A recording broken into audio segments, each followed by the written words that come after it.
مومنین مومنات، ایک مرتبہ سورہ مبارکہ فاتحہ اور 3 مرتبہ سورہ مبارکہ اخلاص کی تلاوت فرما کر بانی مجلس امجد حسین ان کی فیملی کے جمیع مرحومین مرحومات، بانیان امام بارگاہ کے جمیع مرحومین مرحومات، آپ سب حضرات و خواتین کے جمیع مرحومین مرحومات کو ایصال فرما دیں۔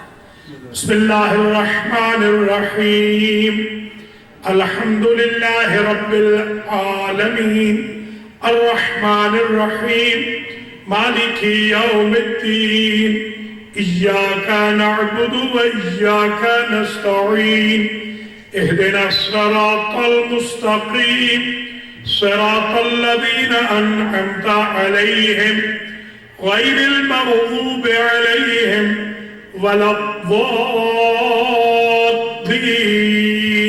بسم اللہ الرحمن الرحیم، قل هو اللہ احد اللہ الصمد لم یلد ولم یولد ولم یکن له کفوا احد۔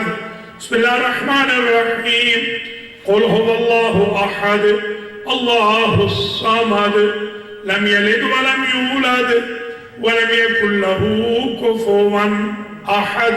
بسم اللہ الرحمن الرحیم، قل هو اللہ احد اللہ الصمد لم یلد ولم یولد ولم یکن له کفوا احد۔ اللہم ابعث ثواب هذه الفاتحة وسورة الإخلاص والمجلس والذكر والنذر بتوسط الأنبياء والمرسلين سيدة نساء العالمين الأئمة الطيبين إلى أرواح المنذورين، اللهم اغفر ذنوبهم وارحم على أحوالهم واحشرهم مع النبي وأهل بيته الطيبين، اللهم اجعلهم عندك في أعلى عليين واخلف على أهلهم في الغابرين وارحمهم برحمتك يا أرحم الراحمين۔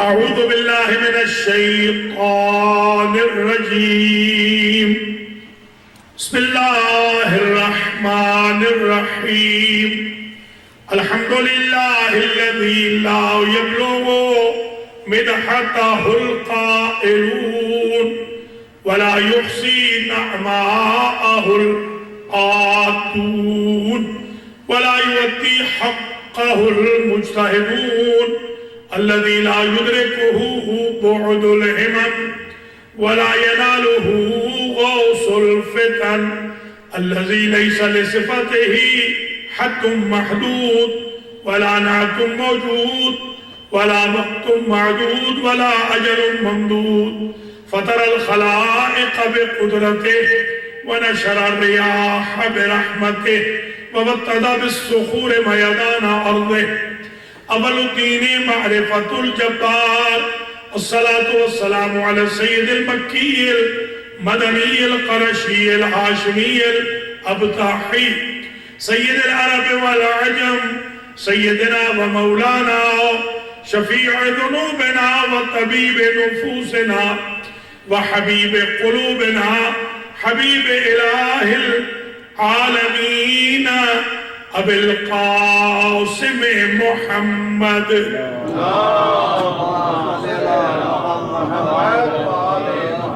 ثم الصلاة والسلام على أهل بيته الطيبين الطاهرين المعصومين المنتجبين، الذين أذهب الله عنهم الرجس وطهرهم تطهيرا۔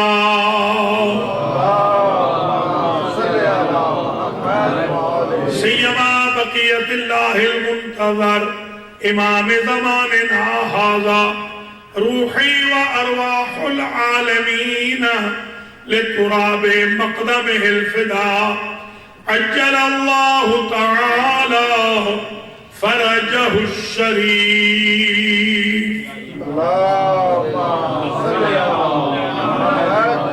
واللعنة الدائمة الباقية على أعدائهم أجمعين من يوم ظلمهم إلى قيامه يوم الدين. أما بعد فقد قال الله سبحانه وتعالى في كلامه المجيد وفرقانه الحميد وهو أصدق الصادقين. بسم الله الرحمن الرحيم. ومن الناس من يعجبك قوله في الحياة الدنيا ويشهد الله على ما في قلبه وهو ألد الخصام وإذا تولى في الأرض ليفسد فيها ويهلك الحرث والنسل والله لا يحب الفساد. وإذا قيل له اتق الله أخذته العزة بالإثم فحسبه جهنم ولبئس المهاد. ومن الناس من يشري نفسه ابتغاء مرضات الله والله رؤوف بالعباد. يا أيها الذين آمنوا ادخلوا في السلم كافة ولا تتبعوا خطوات الشيطان إنه لكم عدو مبين.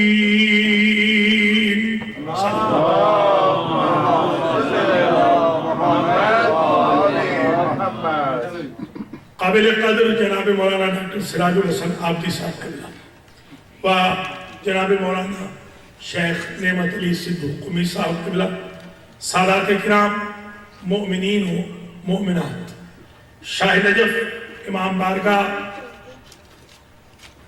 ورجینیا میں الیگزینڈریا میں آج کی جو مجلس حسین علیہ السلام منعقد ہو رہی ہے، یہ 3 روزہ مجالس ہیں اور تینوں دن الگ ٹاپک آپ کی خدمت میں پیش کیا جائے گا. آج کا جو ٹاپک ہے آج کی مجلس کا وہ ہے ربیع الاول. آج ہم تقریباً 40 منٹ ربیع الاول کے اوپر گفتگو کریں گے. ربیع الاول کا معنی کیا ہے؟ ربیع الاول کے مہینے کا آغاز کب سے ہوا ہے؟ ربیع الاول کو اول کیوں کہتے ہیں؟ ربیع کیوں کہتے ہیں؟ اور اسی تقریر میں آج ہم یہ بھی بحث کریں گے کہ غرۃ و ربیع الاول میں کیا ہوا تھا جس وجہ سے یہ نام ربیع الاول پڑا، اور اس کی جو سگنیفیکنٹ ڈیٹس ہیں، امپورٹنٹ جو تاریخیں ہیں، اوکیجنز ہیں، ان پہ بھی ہم بحث کریں گے. اس میں یہ بھی بتائیں گے کہ اعمال و وظائف، نمازیں اور روزے بھی ہیں، اور سب سے امپورٹنٹ روزہ بھی جو 4 روزے سب سے امپورٹنٹ ہیں ان میں سے ایک اسی مہینے میں آ رہا ہے. اور یہ بھی بتائیں گے کہ اس مہینے میں غم کی تاریخیں کیا ہیں، کون کون سی ہیں. یہ بھی بتائیں گے کہ امت مسلمہ ربیع الاول کے بارے میں کتنی غلط فہمیوں کا شکار. آج ہم اس کمپریہنسو ٹاپک پر ایڈریس کریں گے. علماء کرام کے بھی شکر گزار ہیں، خاص طور پہ انتظامیہ کے اور جناب مولانا ڈاکٹر سراج الحسن صاحب قبلہ عابدی کے جو عزت بخشتے ہیں کم از کم ہر سال ان 3 روزہ مجالس سے خطاب کے لیے. آپ کے بھی شکر گزار ہیں جو آپ ماشاءاللہ ویک ڈے ہونے کے باوجود کثیر تعداد میں تشریف لائے ہیں، اور کل پرسوں مزید بھی دوستوں کو انفارم کیجئے تاکہ ان امپورٹنٹ ٹاپکس کو آپ کی خدمات عالیہ میں پیش کیا جائے. ابتدائی میں انتظامیہ کا یہ شکریہ بھی ادا کروں گا کہ ماشاءاللہ انٹرنیٹ پر جو شاہ نجف آپ ٹائپ کرتے ہیں تو بہت ہی بیوٹیفل پکچر کے ساتھ اور بہت اچھے ساؤنڈ سسٹم کے ساتھ یہ تقاریر وہاں پر اپلوڈ کی جاتی ہیں، اور ماشاءاللہ لوگ ان سے استفادہ کرتے ہیں. یہ میں ساؤنڈ سسٹم کی بھی اور ویڈیو کی ریکارڈنگ کی بھی اور اپلوڈ کرنے والے کی بھی تعریف کرتا ہوں جو اس صدقہ جاریہ کو پوری دنیا میں بھیج رہے ہیں. اللہ کریم بانی امام بارگاہ، بانیان امام بارگاہ، خدمت گزاران شاہ نجف کو، حضار محترم کو، بانیان مجالس کو اجر جزیل مرحمت فرمائے. سبحان اللہ. بات کا آغاز یہاں سے کر رہا ہوں کہ ربیع عربی میں کہتے ہیں بہار کو، سپرنگ، جو آپ کے ہاں مارچ میں آتی ہے اس کو کہتے ہیں ربیع. ربیع الاول یعنی پہلی سپرنگ، فرسٹ سپرنگ، پہلی بہار. ربیع الثانی دوسری بہار. کیونکہ حضور کے دور میں جب ہجرت حضور فرما رہے تھے، مکے میں تشریف فرماتے پھر مدینے تشریف لے گئے، اس دور میں جو عرب بھی تھے وہ شمسی کیلنڈر کو فالو کرتے تھے، جو آج کل ایران کے اندر فالو کیا جاتا ہے. فروردین سے جو شروع ہوتا ہے شمسی کیلنڈر، اور وہ آپ کو علم ہے کہ بہت ہی ریئرلی کوئی چینج آتی ہے، ورنہ شمسی کیلنڈر میں چینج نہیں آتی. تو اور پھر یہ جو عیسوی کیلنڈر تھا، یہ کرسچن اس کو استعمال کرتے تھے، AH جسے آپ آفٹر ہجرہ کہتے ہیں. کیلنڈر تو بہت ہیں دنیا میں، مگر جو 4 مشہور کیلنڈر ہیں ان میں ایک کیلنڈر شمسی ہے، دوسرا کیلنڈر بکرمی ہے، تیسرا کیلنڈر یہ جو قمری ہے جسے ہم استعمال کرتے ہیں، چوتھا کیلنڈر عیسوی. یہ 4 کیلنڈر بہت مشہور ہیں. تو آپ ذرا ملاحظہ فرمائیں کہ جو شمسی کیلنڈر کو فالو کرتے تھے اور اس مہینے میں جس کو ربیع الاول کے نام سے موسوم کیا گیا، اس لیے کہ یہ آتا تھا شمسی مہینہ، یہ مارچ میں آتا تھا اس زمانے میں، اور مارچ میں بہار آتی ہے. تو جیسے ہی ہجرت حضور نے کی تو مسلمانوں نے جو اس مہینے کا نام رکھا وہ ربیع الاول رکھ دیا کہ یہ ابتدا ہے بہار کی. یہ تو اس کی ربیع اور اول کا معنی سمجھ میں آ گئے. میرے خیال میں جو کچھ علماء اہل سنت نے اور ریئرلی علماء تشیع نے یہ لکھا ہے، اور اس کو بھی میں سمجھتا ہوں کہ کنسیڈر کرنا چاہیے کہ جب آقا کی جان بچ گئی تو اسلام کے چمن میں بہار آ گئی. کیونکہ جو مائیگریشن حضور کی ہوئی ہے وہ اس مہینے کی پہلی شب میں ہوئی، اور مسلمانوں کے کیلنڈر کا آغاز جو ہوا وہ ربیع الاول سے ہوا. مگر مجھے آج یہ سوال قائم کرنا ہے شاہ نجف امام بارگاہ کے حضار محترم کے ذریعے 2 علماء کی موجودگی میں، ذاکرین، مرثیہ خانوں، ماتمیوں، عزاداروں، سادات و مومنین و مومنات کی موجودگی میں امت مسلمہ سے، کہ اگر یہ بات طے ہے، اس میں کوئی اختلاف نہیں، اب تک تو میں نے کوئی اختلاف نہیں دیکھا کہ آقا کی جو مائیگریشن ہوئی ہے، ہجرت ہوئی ہے، وہ ربیع الاول میں ہوئی ہے. شب اول ربیع الاول غرۃ ربیع الاول کانت ہجرت رسول اللہ من مکہ الی مدینہ. تو اگر یہ بات درست ہے جو تاریخ میں لکھی ہوئی ہے اور مسلمان اس پہ کنٹراڈکٹ نہیں کرتے، آبجیکٹ نہیں کیا، تو مسلمانوں کو کیا مجبوری لاحق ہوئی کہ انہوں نے اپنے کیلنڈر کا آغاز محرم سے کیا ہے، ربیع الاول سے نہیں کیا. یہ بات آپ کے اذہان عالیہ میں اگر محفوظ ہو گئی تو آپ کو اندازہ ہو جائے گا میں نے یہ ٹاپک کیوں چنا ہے. کیونکہ کبھی کبھی ٹاپک ہمیں اوکیجنل بھی چننے چاہیے تاکہ ہمارے آڈینس کو اندازہ بھی ہو کہ مجلس حسین سے وہ خالی ہاتھ نہیں جا رہے، ان کو انفارمیشن بھی مل رہی ہے اور ریفارمیشن کا سامان بھی ہو رہا ہے. خاص طور پہ یوتھ کے لیے جو بزرگ ہیں وہ تو جانتے ہیں، علماء تو اس سے ایگزمپٹ ہیں، وہ بہتر انداز میں جانتے ہیں، بزرگ بھی جانتے ہیں. یہ تو میں بچوں کے لیے کچھ سوال آج قائم کروں گا تاکہ ہمارے جو جوان ہیں، جو ہماری یوتھ ہے، وہ جا کر سوال تو کریں دوسرے مذاہب سے کہ بھئی آپ کی کیا مجبوری تھی. تو میں سمجھتا ہوں جو مجھ طالب علم کی رائے ہے وہ یہ ہے کہ شاید اس لیے بھی کیلنڈر مسلمانوں نے جو آج مروج ہے ربیع الاول سے شروع نہیں کیا، کہ اگر وہ ربیع الاول سے کیلنڈر کو شروع کریں تو ان کو کسی کے تلواروں کے سائے میں سونے کی تعریف کرنی پڑے گی اور کسی کے پیغمبر کے پہلو میں رونے کی بدتعریفی کرنی پڑے گی. تو انہوں نے کہا بساط ہی لپیٹ دو کیلنڈر کا آغاز ہی محرم سے کر لو تاکہ ہجرت کی امپورٹنس منیمائز کر دی جائے. مگر جس ہجرت کا ذکر قرآن کر رہا ہو اس کو کون منیمائز کر سکتا ہے؟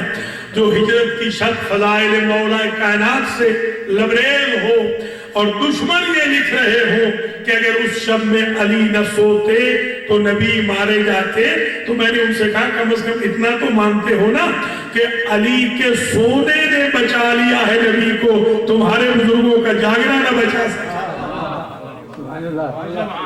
تو یہ بات تو کم از کم تسلیم کر رہے ہو نا کہ مولا علی. ویسے تو اصل بچانے والا تو اللہ ہے، سورس بنایا اللہ کی ذات نے مولا کائنات کو.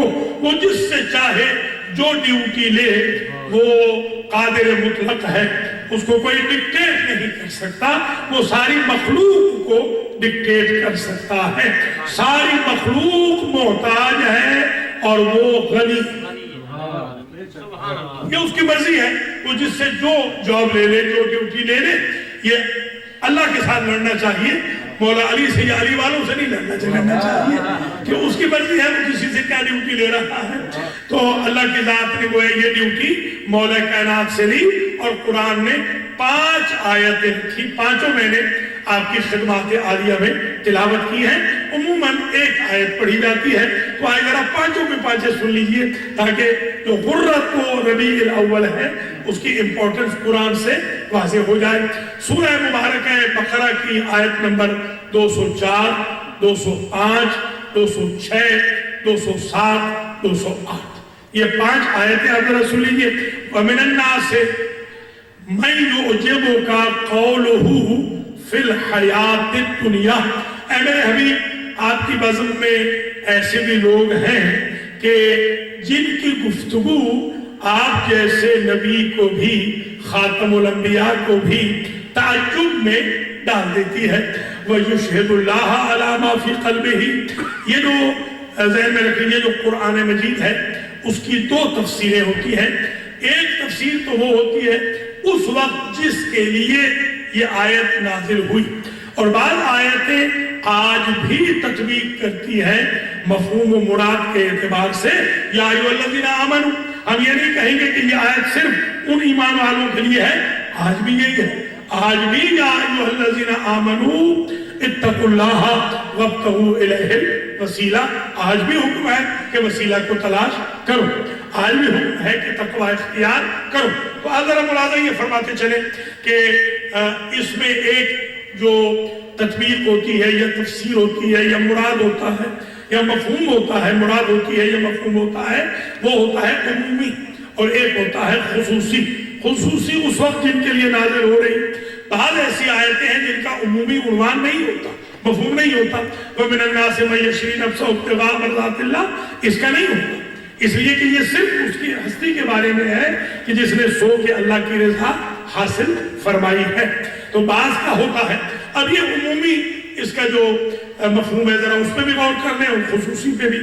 صیغہ آ رہا ہے جمع کا، صیغہ آ رہا ہے مفرد کا. وَمِنَ النَّاسِ مَن يُعْجِبُكَ قَوْلُهُ فِي الْحَيَاةِ الدُّنْيَا، ہے تو بہت، مگر صیغہ اس میں جو آ رہا ہے صلہ موصول کو جمع آ رہا ہے. وَمِنَ النَّاسِ، لوگوں میں سے، من، ایک بندہ ایسا ہے. میں نے عرض کیا مراد بہت سے ہیں، مگر یہاں ظاہری طور پہ اگر تفسیر لیں گے، ایک بندہ ایسا ہے میرے حبیب کہ جو چکنی چھپڑی باتیں کرتا ہے آپ کی بزم میں اور آپ کو بھی بھلی لگتی ہیں. وَيُشْهِدُ اللَّهَ عَلَى مَا فِي قَلْبِهِ، لوگ جب اس کی باتیں نہیں مانتے تو وہ اللہ کو گواہ بھی بناتا ہے، وہ قسمیں بھی کھاتا ہے. وَهُوَ أَلَدُّ الْخِصَامِ، اے میرے حبیب یہ جھگڑالو بھی ہے اور پست بھی ہے. تو نبی کی بزم میں بیٹھنے والے سارے اچھے نہیں تھے، پست بھی بیٹھتے تھے، جھگڑالو بھی بیٹھتے تھے، چکنی چپڑی باتیں کرنے والے بھی بیٹھتے تھے، جھوٹی قسمیں کھانے والے بھی بیٹھتے تھے. وَإِذَا تَوَلَّىٰ سَعَىٰ فِي الْأَرْضِ لِيُفْسِدَ فِيهَا وَيُهْلِكَ الْحَرْثَ وَالنَّسْلَ. وَإِذَا تَوَلَّىٰ، جب اسے اقتدار مل جائے گا، سَعَىٰ فِي الْأَرْضِ لِيُفْسِدَ فِيهَا، تو یہ زمین میں فساد کرے گا. اسے جب اقتدار ملے گا تو یہ زمین میں فساد کرے گا. اور کیا کرے گا؟ ایک خاص نسل کا قتل کرے گا، جو ہلاک کرے گا ایک خاص نسل کو، اور حرف کو ایک خاص کھیتی پر یہ قبضہ کرے گا، جو لیکن حرسہ و نسلہ ایک خاص کھیتی کو ہلاک کرے گا اور ایک خاص نسل کو ہلاک کرے گا۔ واللہ لا یحب فساد، یہ بندہ فسادی نہیں ہوگا بلکہ عین فساد ہوگا، یہ فساد کا کیپٹل ہوگا۔ اللہ فساد سے محبت نہیں کرتا۔ وَإِذَا قِيلَ لَهُ اتَّقِ اللَّهَ أَخَذَتْهُ الْعِزَّةُ بِالْإِثْمِ، جب اسے پیغمبر کے زمانے کے لوگ کہتے ہیں کہ ڈر اللہ سے، کیسی بھونڈی حرکتیں کر رہا ہے، تو وہ کہتا ہے میری عزت پہ حملہ نہ کرو، اسے اس عزت مانے ہو جاتی ہے، کرتا گناہ ہے اور سمجھتا اس کو عزت ہے۔ فَحَسْبُهُ جَهَنَّمْ، اس کے لیے جہنم کافی ہے، وَلَبِئْسَ الْمِہَادُ، اور یہ برا ٹھکانہ ہے جو اس نے رکھ لیا ہے۔ یہ 3 آیتیں تلاوت کرنے کے بعد اب میں تلاوت کر رہا ہوں 4تھی آیت۔ وَمِنَ النَّاسِ مَن يَشْرِي نَفْسَهُ ابْتِغَاءَ مَرْضَاتِ اللَّهِ، یہ اللہ کمپیریزن کر رہا ہے، وہ بھی بندہ ہے، اس جیسے بھی بندے ہیں جو جھوٹی قسمیں کھاتے ہیں، چکنی چپڑی باتیں کرتے ہیں، لوگوں کو مرغوب کرتے ہیں، وہ جو عین فساد ہیں، جو اپنے آپ کی عزت پر حملہ نہیں کرنے دیتے، اگر کوئی ڈانٹ پلا دیتا ہے، جو پاور رکھتے ہیں ہاتھ میں تو حرس و نسل کو ہلاک بھی کرتے ہیں، اور یہ بھی بندوں میں سے بندہ ہے میں یشری نفسہ ابتغاء مرضات اللہ، جو اللہ سے بزنس کرتا ہے، جو نفس کو بیچتا ہے، اللہ سے رضا لیتا ہے۔ واللہ رؤوف بالعباد، اللہ اپنے بندوں کے لیے بڑا مہربان ہے۔ اور آگے آواز دی، یا ایھا الذین آمنوا ادخلوا فی السلم کافہ، اے ایمان والو اسلام میں داخل ہونا ہے، سلم میں داخل ہونا ہے، پیس میں آنا ہے، ولایت علی میں آنا ہے تو 100% آنا۔ اسلام، امن، پیس، ولایت علی، صراط مستقیم میں 50-50 کا راستہ نہیں ہے کہ 50% غریب شام کے ساتھ رہیں اور 50% امیر المومنین کے ساتھ رہیں۔ اسلام میں اگر شامل ہونا ہے 100% آؤ، وَلَا تَتَّبِعُوا خُطُوَاتِ الشَّیطان، اور شیطان کے فٹ سٹیپس کو فالو نہ کرنا۔ اِنَّهُ لَكُمْ عَدُوٌّ مُبِينٌ، شیطان تمہارا کھلم کھلا دشمن۔ ان 5 آیتوں کو سماعت فرمانے کے بعد ایک بات تو ہو گئی واضح کہ مولا علی علیہ السلام کا کمپیریزن کیا ہے اللہ کی ذات نے ان گھٹیا لوگوں کے ساتھ کہ تم گھٹیا کے پیچھے نہ جانا، تم اس کے پیچھے آنا جس کا یہ مقام ہے کہ وہ بستر رسول پہ سویا ہے، اپنے نفس کو اس نے بیچا ہے، اللہ نے بزنس کیا ہے اس کے ساتھ، اللہ نے اپنی رضا اس کو دی ہے۔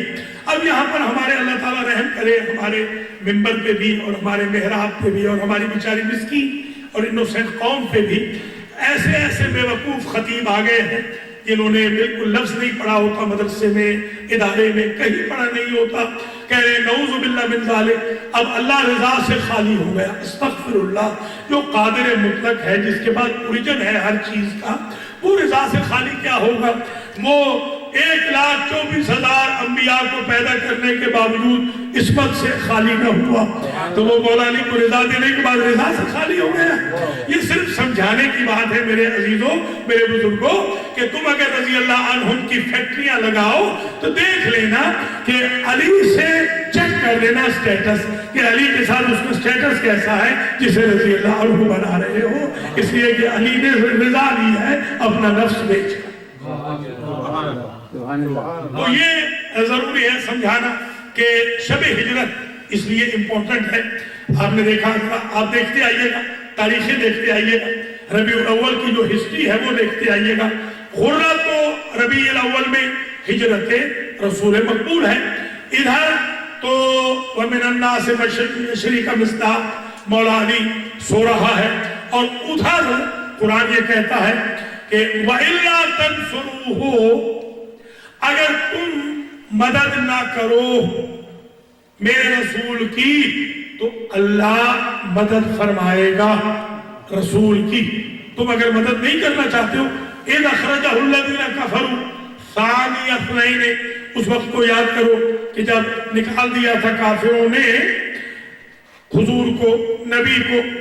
ثانی اثنین، وہ دو تھے.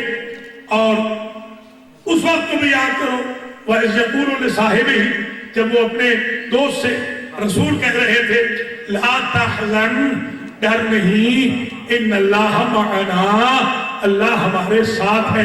اب آپ ایمان سے بتائیں، ایک اللہ کے ساتھ ہونے کی تھپکی کے باوجود، رحمت للعالمین کی بارکاب والی پوزیشن کے باوجود غار میں چپ نہیں کر رہا ہے، اور بہت کم سونے والا آج ایسے سو رہا ہے اسے خبر بھی نہیں ہے. تو یہ دونوں ایک جیسے کیسے؟ وہ وہاں رو رہا ہے اذ ہما فی الغار، جب دونوں تھے غار میں. فانزل اللہ سکینتہ علیہ، سورہ برات میں آواز دی، اللہ نے اپنا سکینہ نازل کیا علیہ. یہ علماء تشریف فرما ہے، ہے کی زمین علیہ یہ مفرد ہے، سنگولر ہے، تھے تو دو. اذ ہما فی الغار، مگر سکینہ آ رہا ہے علیہ، ایک رسول پر. تو قرآن کی نظر میں دونوں کا سٹیٹس اگر ایک ہوتا تو جب دونوں غار میں تھے تو اللہ کا سکینہ و وقار بھی دونوں پہ آتا. وَأَيَّدَهُ بِجُنُودٍ لَمْ تَرَوْهَا، اور اللہ کی ذات نے ایسے لشکروں کے ذریعے مدد کی، ایسے لشکروں کے ذریعے مدد کی کہ جسے تم نہیں دیکھ سکتے تھے. کس کی مدد کی؟ ایدہو، یہاں بھی ضمیر آ رہی ہے مفرد، یہاں بھی سنگولر کی ضمیر، وہاں بھی سنگولر کی ضمیر ہے. ایک بات طے ہو گئی کہ دونوں اگرچہ ساتھی ضرور ہیں، مگر سکینہ بھی صرف نبی پہ آ رہا ہے، ساتھی پہ نہیں آ رہا. جو مدد آ رہی ہے اللہ کی وہ صرف نبی پہ آ رہی ہے، ساتھی پہ نہیں آ رہی. تو جب غار میں بیٹھے ہوئے دو ایک جیسے نہیں ہیں تو سارے ایک جیسے کیسے؟ کوئی ملاحظہ فرما رہا؟ یہ آپ کے اذہان عالیہ میں محفوظ ہو جائے. یہ قرآن کی دونوں قسم کی آیتیں آپ نے سماعت فرما لی، سورہ بقرہ کی بھی اور سورہ مبارکہ توبہ کی. آپ کو اندازہ ہو گیا کہ یہ دو کریکٹر ہیں. ایک کریکٹر ہے مولا علی کی شکل میں. حضور نے کہا ان سے یا ابا الحسن نم علی فراشی، میرے بستر پر سو جائیے. صبح کے وقت لوگوں نے پوچھا کہ یا علی آپ کو کیسے یقین تھا کہ آپ مریں گے نہیں بچیں گے؟ آپ نے فرمایا میرے سچے نبی نے مجھے کہا تھا میرے بستر پہ سو جا، مر جا نہیں کہا. اگر مر جا کہتے تب بھی علی حاضر تھا، کیونکہ سچے نبی نے سو جا کہہ دیا تھا، اسی میں دلیل حیات. اچھا اب یہ ہوا کہ مولا علی علیہ السلام تو وہاں چادر تان کے اس حویلی میں سو گئے جو حضور کا بستر تھا، اور 40 سورما تلواریں لیے ہوئے ساری رات یہ نعرے لگاتے رہے، ھذا محمدنا نائم، یہ ہمارا محمد سو رہا ہے. ان کو یہ پتہ ہی نہ چلا کہ وہ تو چلے گئے. تو اب یہاں پر ایک بات میں جو عرض کرنا چاہ رہا ہوں وہ یہ ہے کہ آپ اگر کاپی کریں، مثلا مولانا نماز پڑھاتے ہیں، بچہ کوئی کاپی کرے کہ میں مولانا ڈاکٹر سراج کی طرح نماز پڑھوں گا، تو وہ کاپی جاگتے میں کرے گا، سوتے میں کاپی نہیں کر سکتا. یا کوئی بچہ کہے میں خالد حسین کی کاپی کروں گا، کر سکتے ہیں، مگر سوتے میں آپ نہیں کاپی کر سکتے، اس لیے کہ سوتے میں میں اور آپ بے ہوش ہوتے ہیں. اسی لیے تو سوتے میں ہمارے اوپر شریعت لاگو نہیں ہوتی. سوتے میں ایک طالب علم نے دوسرے طالب علم کی شکایت کی استاد سے کہ سوتے میں یہ مجھے برا بھلا کہہ رہا تھا، تو استاد نے کہا میں مجبور ہوں، شریعت بھی مجبور ہے. سوتے میں ظاہر سی بات ہے جب ہوش ہی نہیں ہے، بندے کے حواس ہی نہیں ہے، تو شریعت کا حکم کیسے لاگو ہوگا؟ بالکل مجنون کی طرح. مجنون بیچارہ بے حواس بدحواس ہوتا ہے، اس پر شریعت کا رفعان امتی 9 پر شریعت جو ہے وہ ساکت قرار دی گئی ہے. ان 9 میں سے ایک یہی ہے. تو ایک بات النائم ہے، المغمہ علیہ ہے، المجنون ہے وغیرہ. اچھا اسی طریقے سے عبد کی بھی کچھ، غلاموں کی بھی کچھ ایسی چیزیں ہیں جن میں شریعت لاگو نہیں ہوتی ہے. تو یہ آپ نے ملاحظہ فرما لیا کہ سوتے میں بندہ کوئی کاپی نہیں کر سکتا کسی کی بھی. تو اب کوئی نہ پوچھے کہ کسی اور کو کیوں نہ سلایا, علی ہی کو کیوں سلایا. آج کوئی اگر اور سوتا تو پہلو بدلنے میں کیسے نبی کی کاپی کرتا. یہ تو وہی کاپی کر سکتا تھا کہ جو سوتے ہوئے بھی حواس رکھتا ہو, ہوش میں رہتا ہو, اس کی آنکھیں بند ہوتی ہوں مگر دل بھی جاگتا ہو, دماغ بھی جاگتا. آپ سمجھ میں آگئی بات. اس لیے مولا علی کو حضور نے سلا دیا تاکہ سوتے میں کروٹ بدلے تو میری طرح بدلے, سوئے تو لگے تو میری ہی طرح لگے. پھر حضور کے بدن مطہر سے خوشبو آتی تھی, کسی کوچے سے گزر جاتے تھے تو ہفتہ ہفتہ خوشبو رہتی تھی آقا کی. تو اب ایک یہ بھی مجبوری تھی. پھر آقا کی پیشانی سے ایک نور ساتے ہوتا تھا. کوئی اور ایسا بندہ تھا نہیں مکے میں کہ جس کے بدن سے نبی جیسی خوشبو بھی آئے اور جس کی پیشانی چمکتی ہو. اس لیے مولا علی کو چنا. یہ اس لیے نہیں لٹا دیا کہ وہ کزن تھے یا بعد میں داماد بننے والے تھے, وہ رشتہ دار تھے, بلکہ اگر آپ غور فرمائیں تو یہ تو ایک شب میں سوئے ہیں, اور ایک شب کے سونے کی پرائس جو اللہ نے ادا کی, ایک سونے کی شب کی جو قیمت اللہ نے ادا کی, وہ یہ ہے کہ رضا دی کہ آپ جو چاہیں. یعنی رضا کا مطلب یہ ہوتا ہے کہ آپ جو چاہیں میں دینے کو تیار ہوں. مطلب یہ کہ یا علی آپ نے آج جو قربانی دی ہے, جو چاہیں میں دینے کو تیار ہوں. قرآن کہتا ہے سورہ دہر وَمَا تَشَاءُونَ إِلَّا أَن يَشَاءَ اللَّهُ, تم چاہتے نہیں ہو محمد و آل محمد مگر وہی چاہتے ہو جو خدا چاہتا ہے.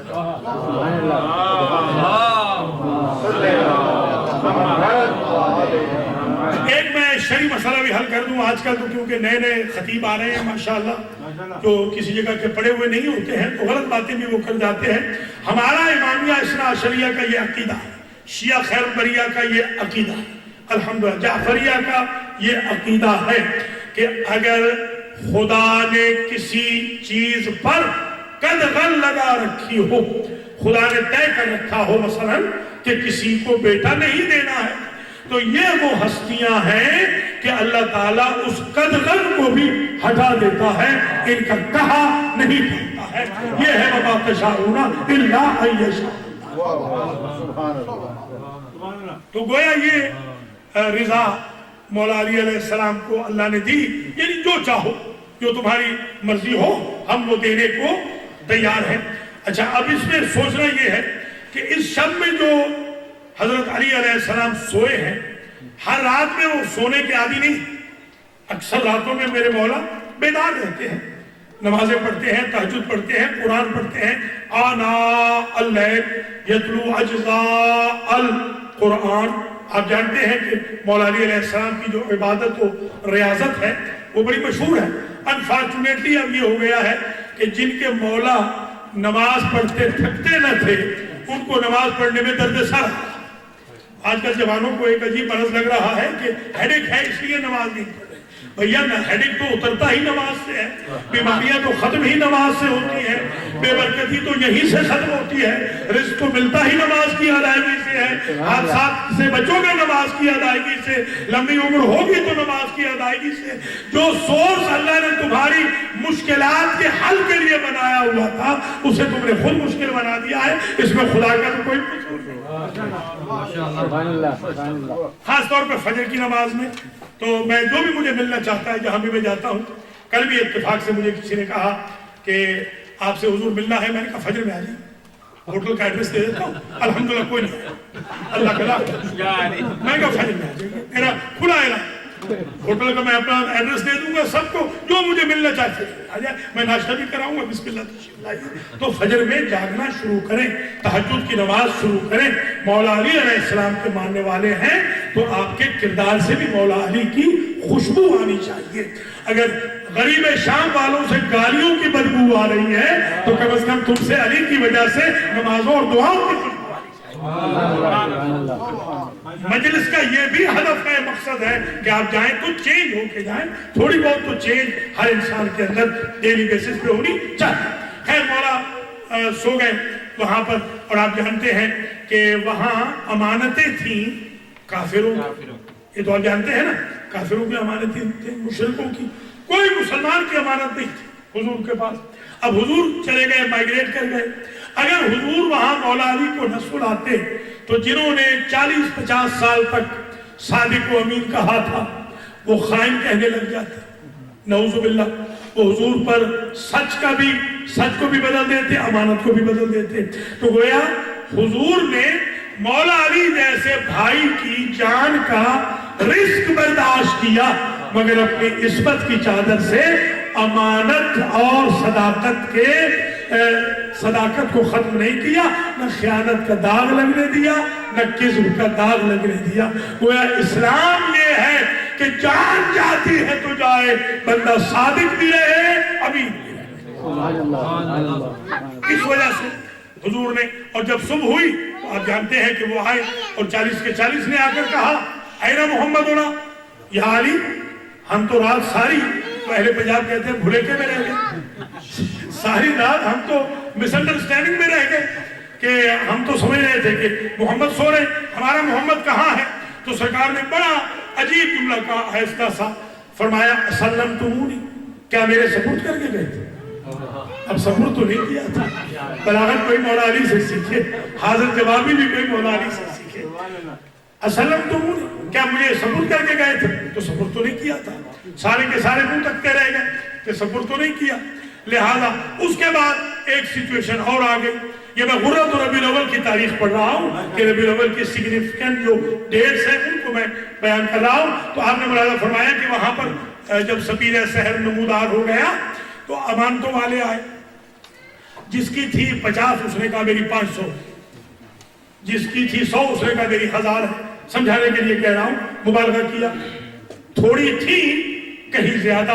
مولا علی علیہ السلام نے کہا گھبراؤ نہیں، ابھی تھوڑی ہی دیر میں ساری امانتیں میں اٹھا کے لے آتا ہوں۔ امانتیں ساری کی ساری خود بولے گی، یہ بھی بتائیں گی کہ کتنی ہے، یہ بھی بتائیں گی کس کس کی ہے۔ تو ایسے کو بھی سنانا تھا اپنے بستر پہ کہ جس کو یہ بھی پتا ہو کہ امانتیں کتنی ہیں اور امانتیں کس کس کی ہیں، جسے کوئی ڈیسیو نہ کر سکے۔ تو میں آج تک یہ نہ سمجھ سکا کہ مشرکوں کافروں کی امانت کے لیے تو امیر علی کے سوا کوئی نہ ہو، اور جو اللہ کی امانت ہے امامت و خلافت و مسائل، اس کے لیے بازار میں لوگ آ جائیں اور سقیفہ آ جائیں۔ مولا علی علیہ السلام کو بستر پہ سلا کے واضح کر دیا کہ جب بھی میری جگہ، دیکھیے یہ آپ نے ہمیشہ یہ بات سنی ہے، اس پیرائے میں بھی سن لیں کہ حضرت ام حبیبہ یہ ام المؤمنین میں سے ہے۔ یہ آپ کو پتا ہے کہ ان کا back ground, family back ground اتنا خراب ہے کہ ان کے جو والد ہیں یا ان کے جو بھائی ہیں ان کو جب تک لعنت اللہ علیہ نہ کہیں ہمارا ٹیسٹ نہیں ٹھیک ہوتا، اور ان کو جب تک رضوان اللہ تعالیٰ علیہ نہ کہیں۔ دیکھیے گویا ہم جو شیعہ اثنا عشری ہیں، ہم بڑے میرٹ کے لوگ ہیں، ہم یہ سمجھتے ہیں کہ نوح کا بیٹا کیوں نہ ہو، اگر کافر ہو گیا، نوح کو چھوڑ گیا ہے، بھاگ گیا ہے، پہاڑ کا سہارا لے گیا ہے، نبی کو میدان میں چھوڑ کے چلا گیا ہے، تو ہم اسے لعنت اللہ علیہ کہتے ہیں۔ اور ہر کیوں نہ ہو، وہ لجام فرض میں ہاتھ کیوں نہ ڈالتا رہو، واپس آ گیا ہے تو ہم اسے رحمت اللہ علیہ کہتے ہیں۔ میں کہنا یہ چاہتا ہوں کہ وہ کنورٹر جو لعنت اللہ علیہم کو بھی رحمت اللہ علیہم بنا دیتا ہے، وہ محمد و آل محمد کا راستہ۔ ادھر سے دیکھ لیجئے کل تک کیا تھا ہر، اور اس کے بعد عاشور کے دن کیا ہو گیا۔ تو یہ بات سمجھنی بڑی ضروری ہے کہ ام حبیبہ تشریف فرما تھی، اور ظاہر ہے کہ ابو سفیان وہاں وارد ہوا۔ ابو سفیان آ کے نبی کے یعنی اپنے داماد کے بستر پہ بیٹھ گیا۔ بی بی نے فوراً بستر سمیٹ لیا اور کہا کیونکہ یہ افضل کا بستر ہے، اس پہ غیر افضل نہیں بیٹھ سکتا۔ تو ایک بات طے ہو گئی، نبی کے بستر پہ ابو سفیان بیٹھ نہیں سکتا، اور نبی کے بستر پہ نبی نے خود علی کو لٹایا۔ ملاحظہ فرما رہے ہیں، یہ بڑی امپورٹنٹ بات ہے جو میسج کنوے کرنا ہے۔ یہ ہے غرۃ ربیع الاول کی سگنیفیکنس، اور حضور کی ہجرت کی شب میں مولا علی علیہ السلام سوئے اور دن کے وقت آپ نے امانتوں کو واپس کیا. اور پھر یہ بھی سن لیجئے کہ ربیع الاول ہی کے مہینے میں حضور نے مکہ چھوڑا بھی ہے اور ربیع الاول ہی کے مہینے میں حضور مدینہ میں وارد بھی ہو گئے. گویا یہ مائیگریشن جو ہے یہ ربیع الاول میں ہی بگننگ ہوئی اور اسی میں ہی اختتام پذیر ہو گئی. حضور اپنے ساتھی حضرت ابوبکر کے ساتھ آئے اور مسجد قباء میں اس کے اراؤنڈ میں ٹھہرے ہیں, کئی دن وہاں ٹھہرے ہیں. اور جب بھی حضرت ابوبکر کہتے تھے کہ تقدم یا سیدی, چلے مدینہ چلے, تو فرماتے تھے انتظروا علی, میں علی کے انتظار میں ہوں, علی آئیں گے تو جائیں گے, علی آئے ہیں تو گئے ہیں. ایک بات میں نے سمجھ لی, صدقے یا رسول اللہ کہنے والوں مدینے ضرور جانا, مگر سنت رسول یہ ہے علی کو لے کے جانا, علی کو مائنس کر کے مدینے کبھی نہ جانا, علی کو پلس کر کے مدینے جانا, یہ سنت رسول ہے. اب یہ تو ہو گئی ایک تاریخ. دوسری جو پہلے میں خوشی کی تاریخیں بتاؤں گا, پھر میں غم کی تاریخیں بتاؤں گا. آپ جانتے ہیں کہ اسی مہینے میں ربیع الاول میں اہل سنت کے نزدیک 12 ربیع الاول کو آقا کی ولادت اور ہمارے نزدیک 17 ربیع الاول کو. ہمارے شیعہ حضرات بھی آج کل سوشل میڈیا سے اتنے امپریس ہو رہے ہیں کہ شیعوں کے ایک علامہ صاحب نے مجھے پاکستان سے 1 ربیع الاول ہی کو مبارکباد کا پیغام دے دیا. میں نے ان کو جواب میں کہا میں ابھی ٹھہر جاؤ, 8 دن ابھی غم کے باقی ہیں, شاید آپ کو مجھ سے نہیں ملی اس سال, یا پڑھ بھی رہے ہو تو کم سے کم خیال نہیں آپ کو آ رہا ہے. ابھی تو غم کی تاریخیں ہیں. تو خیر میر بھی ہو گئے, بڑے ناراض ہو گئے میرے اوپر کہ آپ نے یہ کہہ دیا وہ کہہ دیا. میں نے کہا کچھ نہیں کہا, ابھی ذرا صبر کریں. جیسے ہمارے محرم میں نے دیکھا ہے کہ ہمارے لوگ بھی احمقانہ حرکت کر جاتے ہیں, محرم کا چاند نظر آتا ہے تو ہیپی نیو ایئر لکھ دیتے ہیں. وہ تو نیو ایئر ہے ہی نہیں, یہ تو جھوٹ ہے. نیو ایئر تو ربیع الاول ہے, ہیپی نیو ایئر وہ ہے ہی نہیں. ہیپی کیسے ہوگا جب وہ نیو ایئر ہی نہیں ہے.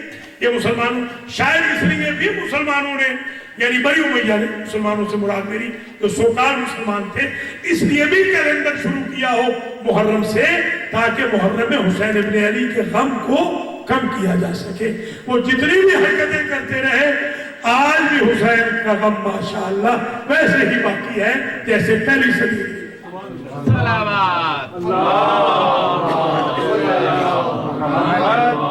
اب دوسرا سوال میں جوانوں کے ذریعے پوری دنیا سے کرنا چاہ رہا ہوں. ظاہر ہے کہ 12 ربیع الاول ہو یا 17 ہو, امام خمینی رحمت اللہ علیہ نے تو مسئلہ ہی حل کر دیا. انہوں نے فرمایا ہفتہ وحدت منا لو. ہم بھی کہتے ہیں کوئی بات نہیں, آپ منا لیں, اچھی بات ہے, ہفتہ وحدت آپ منا لیں تاکہ شیعہ سنی سب مل کے آقا کے دن منا. مگر میرا ایک سوال ہے, بالکل ایک ریسرچ ورک کے طور پر میں اہل سنت کا بدل جان احترام کرتا ہوں. ہمارے مراجع کا بھی یہی حکم ہے, رہبر معظم کا بھی یہی حکم ہے, سارے مراجع اس وقت یہی کہہ رہے ہیں کہ آپ ازواج اور اصحاب کا بھی احترام کریں اور بالکل وہ جو تبرہ بازی ہے اس کو نہ کریں تاکہ ہمارا مذہب بدنام نہ. ہر دور میں تبرہ کے تقاضے بھی بدل جاتے ہیں اور تولہ کے تقاضے بھی بدل جاتے ہیں. آپ مجھ سے زیادہ سائنس جانتے ہیں, ڈیمانڈ کے مطابق سپلائی ہوتی ہے, بغیر ڈیمانڈ کے سپلائی نہیں ہوتی. تو خیر 12 ربیع الاول کو ہمارے بھائیوں کے ہاں حضور کی ولادت ہے اور 12 ہی کو حضور کی وفات ہے. آج تک کوئی آپ نے ہمارا بھائی دیکھا ہو یا بہن دیکھی ہو کہ جس نے 12 ربیع الاول کو حضور کی مجلس کی ہو؟ ایمان سے بتائیے, کبھی نہیں دیکھی. تو پھر یہ کیا مذہب ہوا کہ آپ اس دن خوشی منا رہے ہیں جس دن آقا گئے ہیں دنیا سے؟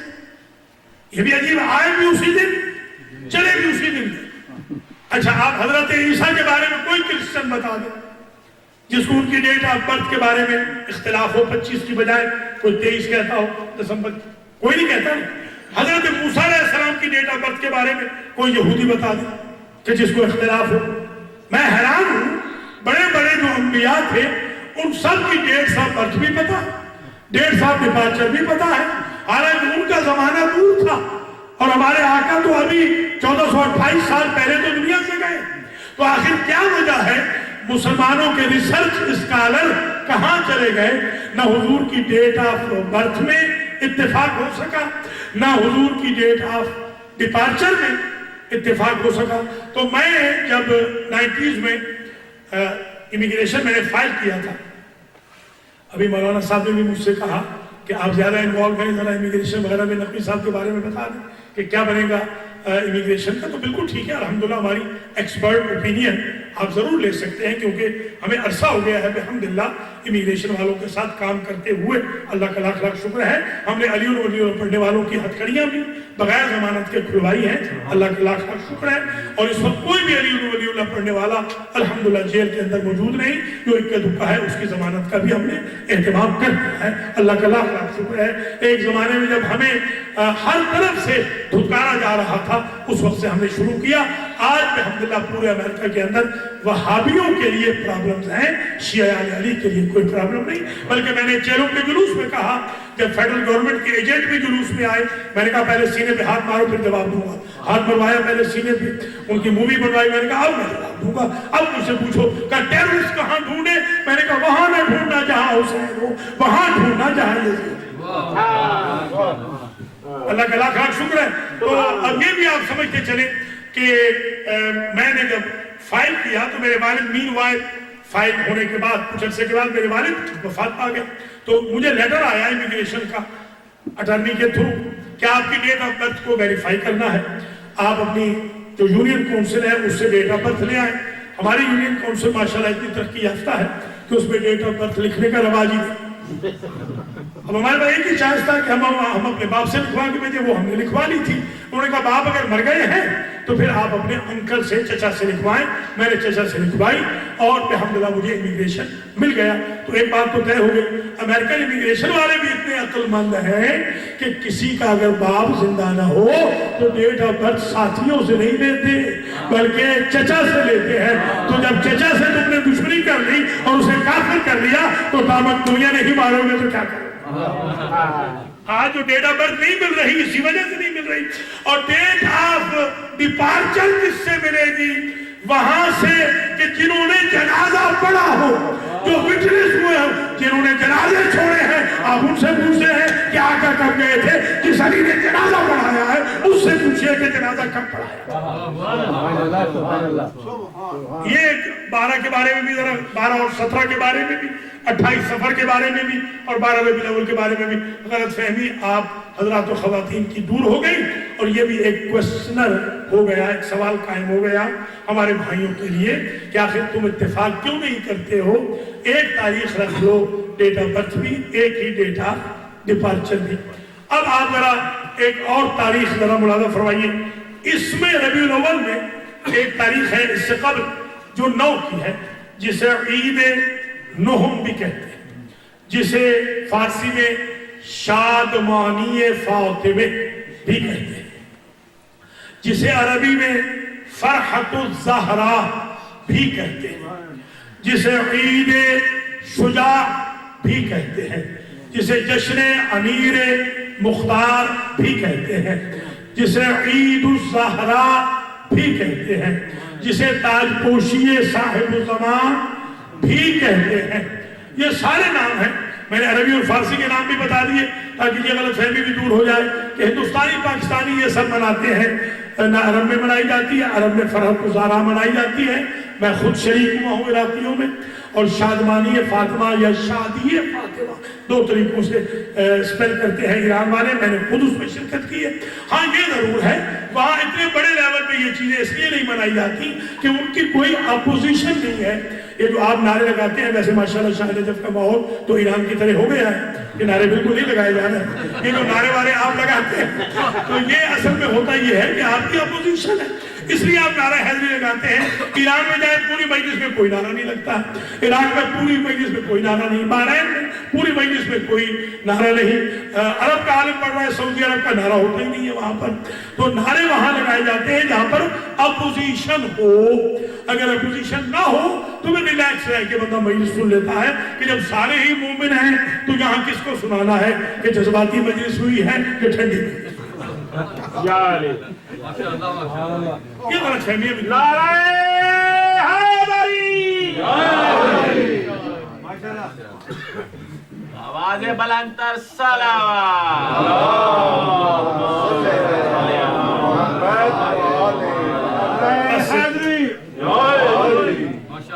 ہمارے وقت کوتا ہو رہا ہے، جلدی جلدی میں عرض کروں چند گزارشات اور آپ کی زحمتوں کو تمام کروں تو آپ نے ملاحظہ فرما لیا کہ غرہ تو ربیع الاول میں ہجرت، 9 کو عید نہم مبارکباد اگر دینی ہے تو پلیز شب نہم میں دے، یہ جو منڈے نائٹ ہو بے شک مغرب کے بعد سے آپ شروع کر دیں، اس سے پہلے نہ دیں کیونکہ ابھی غم کی تاریخیں ہیں، ابھی سوگ نہیں بڑھا ہے، کیونکہ اس میں امام سجاد نے سوگ بڑھا دیا، اہل بیت عصمت و طہارت نے سوگ بڑھا دیا، تو ٹھیک ہے وہ سوگ بڑھ گیا ہے، ہم بھی سوگ ضرور بڑھائیں گے، مگر عید زہرہ میں خدا را ایسی کوئی حرکت نہ کریں کہ اگر سوشل میڈیا پہ ڈالی جائے تو وہ لوگ کہیں کہ غیر مہذبوں کی یہ عید ہے۔ محمد و آل محمد کے ماننے والے مہذب ہوتے ہیں، تہذیب کے دائرے میں رہ کر آپ نے ہر کام کرنا ہے تاکہ آپ لوگوں کے اندر محمد و آل محمد کے مذہب کو بدنام نہ کریں بلکہ نیک نامی کا سبب بنیں۔ اس لیے کہ عید زہرہ کبھی قبلہ صاحب سے کہوں گا مجھے پڑھائیں تو میں بتاؤں گا کہ عید زہرہ کیسے پڑھی جاتی ہے، میں پڑھوں گا 40-50 منٹ تو آپ کو اندازہ پھر ہوگا، میں پورے قرآن سے پڑھتا ہوں، پڑھتا ساری لعنتیں ہوں، پتہ کسی کو بھی نہیں چلتا۔ ہاں یہ ہے نا بات، آیتوں سے انسان لعنت کرے، اللہ کی لعنت کرے، بندہ اپنی لعنت کرے گی، سارے قرآن سے لعنتیں پڑھتا ہوں الحمدللہ۔ یہ ہوتی ہے عید زہرہ، عید زہرہ کی یہ طریقہ ہے۔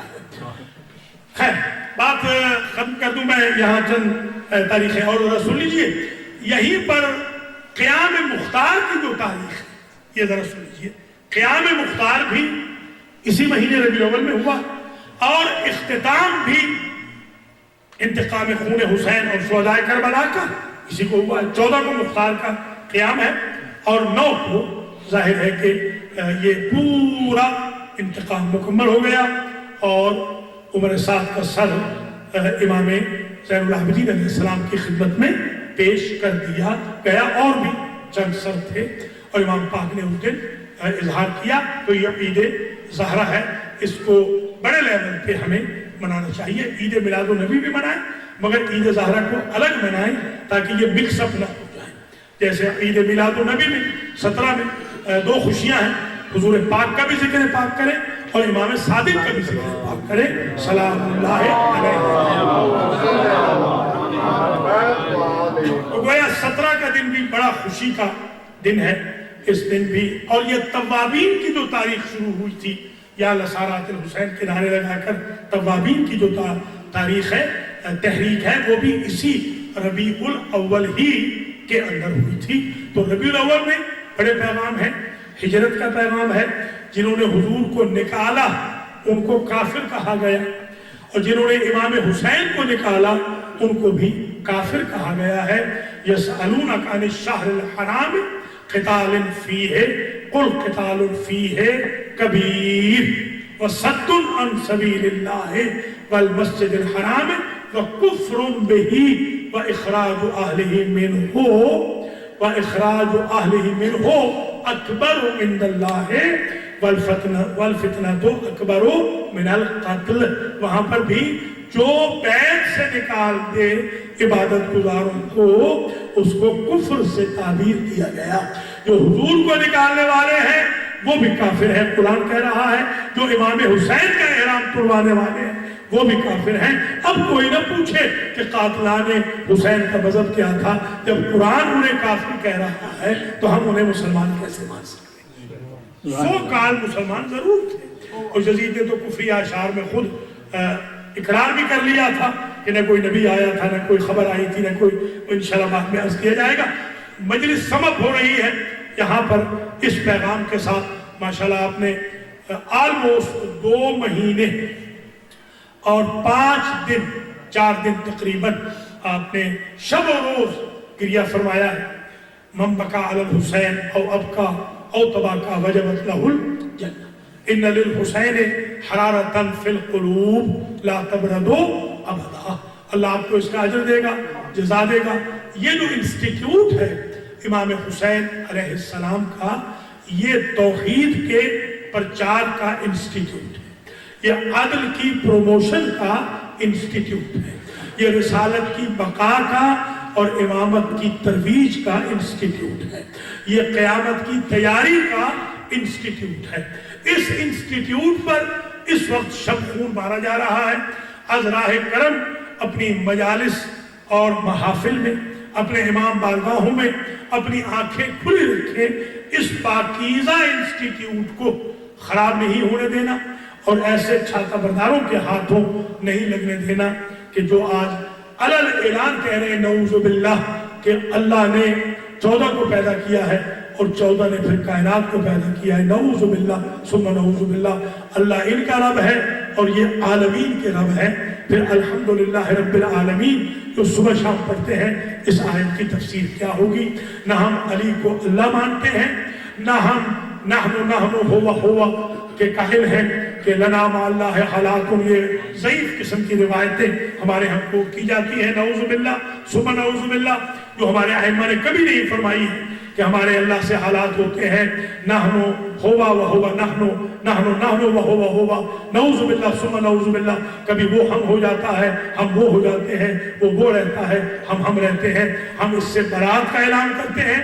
ہم مولا علی علیہ السلام کو اللہ کا بندہ سمجھتے ہیں، اللہ کو خالق سمجھتے ہیں، علی کو مخلوق سمجھتے ہیں، اللہ کو رازق سمجھتے ہیں، علی کو مرزوق سمجھتے ہیں، اللہ کو رب سمجھتے ہیں، مولا علی کو مربوب سمجھتے ہیں، علی کو عابد سمجھتے ہیں، اللہ کو معبود سمجھتے ہیں۔ ہمارے عقائد 1439 ہجری میں نہیں بنیں گے، ہمارے عقائد وہ ہیں جو ہمیں 14 دے کے گئے ہیں۔ جو طریقہ 14 نے بتایا ہے، عقائد میں بھی وہی طریقہ ہوگا، جو نماز 14 نے بتائی ہے وہی پڑھی جائے گی۔ نہ نماز میں کوئی امینڈمنٹ ہوگی، نہ عقیدے میں کوئی تغیر و تبدل۔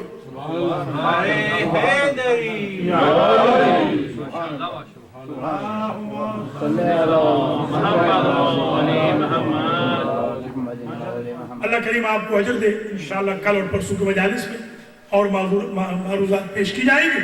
آج میں صرف یہاں پر منحصر کر رہا ہوں تقریر کو مسائل میں بھی صرف ربیع الاول ہی کے ایام کے بارے میں جو مصیبت کے ایام ہیں۔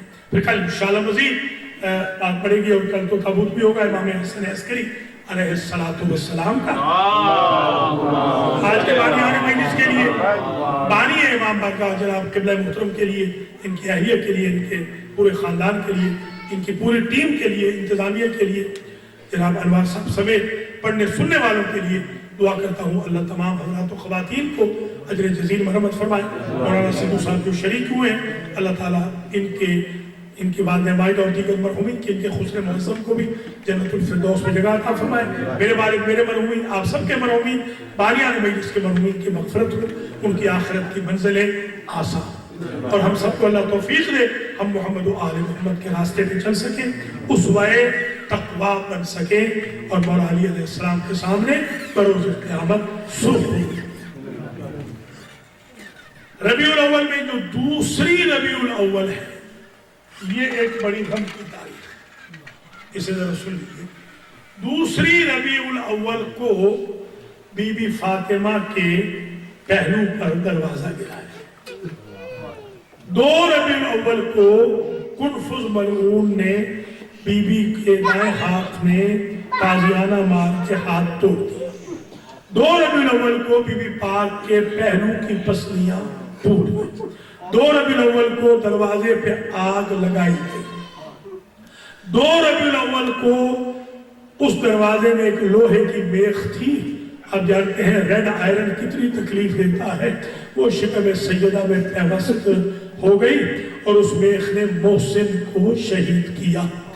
میں نے نجف کے عالم دین تھے مجتہد، ان سے میں نے سب سے پہلے یہ جملہ سنا تھا، میں نے خود اس کو کسی روایت میں نہیں دیکھا، مگر کیونکہ مجتہد تھے، مستند سید تھے، بزرگوار تھے، مجھے آج بھی یاد ہے، انہوں نے پڑھا تھا کہ جب امام زمانہ تشریف لائیں گے وہ ٹیک لگا کے کھڑے ہوں گے کعبے کے ساتھ، تو اس دوران دائیں طرف سے ایک بی بی آئے گی برقع پوش، اس کے ہاتھ میں ایک جنازہ ہوگا، بائیں طرف سے ایک اور بی بی آئے گی، اس کے ہاتھ میں بھی ایک جنازہ ہوگا، جو دائیں طرف سے آئے گی وہ فاطمہ بنت اسد ہوگی اور اس نے محسن کا جنازہ اٹھایا ہوگا، اور جو بائیں طرف سے آئے گی وہ فاطمہ بنت محمد ہوگی اور اس نے علی اصغر کا جنازہ اٹھایا ہوگا، اور یہ دونوں بیویاں کہیں گی اے ہمارے لال، ہم تو قبر میں بھی دعا کرتی رہی کہ تمہارا ظہور ہو اور ان 2 بچوں کے قاتلوں سے انتقام و قصاص لو، اجرکم علی اللہ۔ یہ بہت بڑی غم کی تاریخ ہے۔ 2 ربیع الاول 2 کو بی بی فاطمہ الزہرا کو زخمی کیا گیا، 2 ہی کو گلے میں رسی ڈال کے شیر خدا کے دربار کی طرف لے گئے۔ ایک عرب کے عالم تھے نجف کے، وہ پڑھ رہے تھے ایام فاطمیہ کی مجلس، ان کو عالم رویا میں حسنین شریفین ملے۔ انہوں نے کہا کہ اے سید، ہر مصیبت تو پڑھ رہے ہو مگر ہماری 2 بھائیوں کی مشترکہ مصیبت کیوں نہیں پڑھتے ہو؟ کہ مولا زادوں کون سی مصیبت تمہاری مشترکہ ہے؟ کہ جب ہماری ماں زخمی ہو کے گری پڑی تھی اور ہمارے بابا کے گلے میں رسی ڈال کے دربار کی طرف کھینچ رہے تھے تو کبھی ہم بابا کو چھڑانے جاتے، کبھی ہم اماں کو اٹھانے جاتے۔ اس وقت ہماری دونوں بھائیوں کی حالت بڑی عجیب تھی۔ اجرکم علی اللہ۔ 5 ربیع الاول کو بی بی معصومہ قم کی وفات ہے۔ بی بی معصومہ قم اپنے بھائی کو ملنے آئیں مگر بھائی کو نہ مل سکی، اگرچہ تاریخوں میں اختلاف ہے، اور میری نظر میں بی بی معصومہ قم کی جو وفات ہے وہ امام الرضا سے پہلے ہے۔ مگر یہ ضرور میں کہوں گا کہ بی بی اگرچہ بھائی تو نہ ملا مگر قم میں احترام تو ہوا۔ آپ کو بڑے احترام سے لکھا گیا، کیا قسمت تھی حسین کی بہن کی جسے 36 شہروں میں تشہیر روزگار بنایا گیا، جو 9 گھنٹے درباروں میں کھڑی رہی، جو 72 گھنٹے ایک بازار کو عبور کرنے میں لگاتی رہی۔ کیا لا یوم کا یا ابا عبداللہ۔ اور میرے عزیزوں یاد رکھنا، اسی ربیع الاول میں ایک غم کی جو تاریخ ہے، اگرچہ ڈیٹیل کل پرسوں آتی رہے گی، ظہر کی آذان ہو رہی تھی جب علی و بطول کی بہو بیٹیاں اجڑ کے مدینہ الرسول آئی، اور جیسے ہی بیویاں پہنچی تو ایک عجب جملہ بی بی زینب نے کہا، نانا عرب کا دستور ہے جب کوئی پردیس جاتا ہے اپنے رشتہ داروں کے لیے تحفے لاتا ہے۔ نانا میں شام گئی تھی اور آپ کی امت نے ایک تحفہ دیا ہے۔ راوی نے لکھا، بی بی نے اپنی آستین الٹ کے کہا، نانا یہ رسیوں کے نشان آپ کی امت کا دیا ہوا تحفہ ہے نانا۔ اللہ اکبر۔ بی بی اندر تشریف لے گئی، بی بی اندر گئی، ابھی قبر کچی تھی، روزہ نہیں تھا۔ بی بی نے اپنے بھائی کا خون بھرا کرتا نکالا اور قبر نبی پہ رکھا۔ راوی لکھتا ہے کہ زلزل القبر، قبر نبی کی ہل گئی، زلزلہ آ گیا۔ کانپتی ہوئی قبر کو خطاب کر کے صاحب قبر سے کہتی ہے، نانا ایک کرتا نواسے کا دیکھ کر آپ کی قبر کانپ گئی۔ زینب کے کلیجے کا اندازہ کر نانا کہ جو 70 قدم میں دیکھتی رہی، بھائی ذبح ہوتا رہا۔ میرے استاد تھے آیت اللہ علامہ شیخ اختر عباس نجفی رحمت اللہ علیہ، ان قبلہ نے کوٹلہ جام کے مدرسہ باقر العلوم میں اس وقت نویں جماعت کا طالب علم تھا۔ میں اسکول سے آیا تھا، مجلس ہو رہی تھی، ہم باس لگاتے تھے مدرسے میں، بڑا حال نہیں تھا ہمارا، تمبو لگتے تھے، ٹینٹ لگتے تھے۔ میں نے دیکھا تھا جب قبلہ نے یہ جملہ پڑھا تو باسوں سے لوگ ٹکرا گئے، تمبو گر گئے، مجلس ختم ہو گئی۔ وہ قبلہ نے جملہ یہ پڑھا تھا کہ بی بی کا دل بھر آیا۔ بی بی نے دیکھا کچھ زوار کھڑے ہیں نانا کی زری پر۔ بی بی کہتی ہے، نانا اگر زری پہ ظاہر نہ ہوتے تو زینب اپنی پشت کے وہ زخم بتاتی۔ راہ شام میں شبر کمینہ مجھے تازیانے مارتا رہا۔ ربنا تقبل منا انك انت السميع العليم وسيعلم الذين ظلموا اي منقلب ينقلبون۔ ماتم حسین